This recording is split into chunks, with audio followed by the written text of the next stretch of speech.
Hi folks, I'm Jean and welcome to my new podcast called Lessons from Leviticus. Last year, I wrote a devotional based on the book of Leviticus.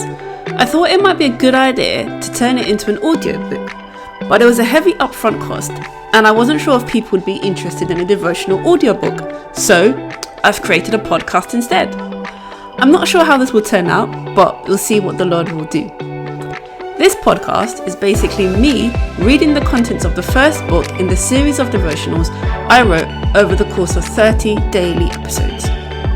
It's meant to be a devotional, so each episode is less than 5 minutes long. You get the Bible verse, my thoughts and revelations, and a few questions for you to think about for the rest of the day.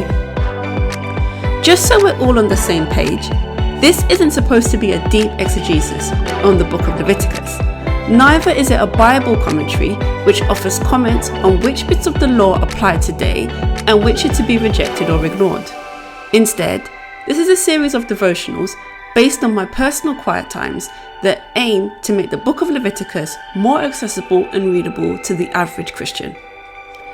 Knowing that Leviticus is one of the more challenging texts in the Bible, I chose to use the most plain-speaking version of the Bible I could find and landed on the New International Reader's Version.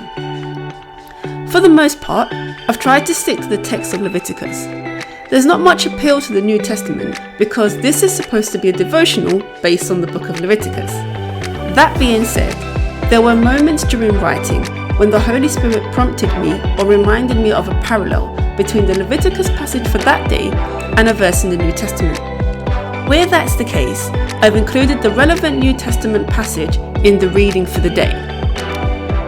Also, for Christians, there are passages within Leviticus which is superseded by the coming of Jesus as the Messiah, specifically passages relating to atonement, guilt, and sin offerings, and the role of the high priest. In these instances, I've tried to convey that these passages are precursors for what Christ did for us on the cross. Christ is now our eternal high priest who gave himself once to atone for our guilt and sin. When we read these passages, we are to be reminded of this sacrifice rather than of our own sin, and note that we do not need to and cannot pay for our sin. This has already been done for us at Calvary. Well, I think that's all from me. I pray this podcast will be a blessing and that the Lord himself will open your eyes to see the wondrous things in his law. I hope you enjoy this podcast. God bless. Bye.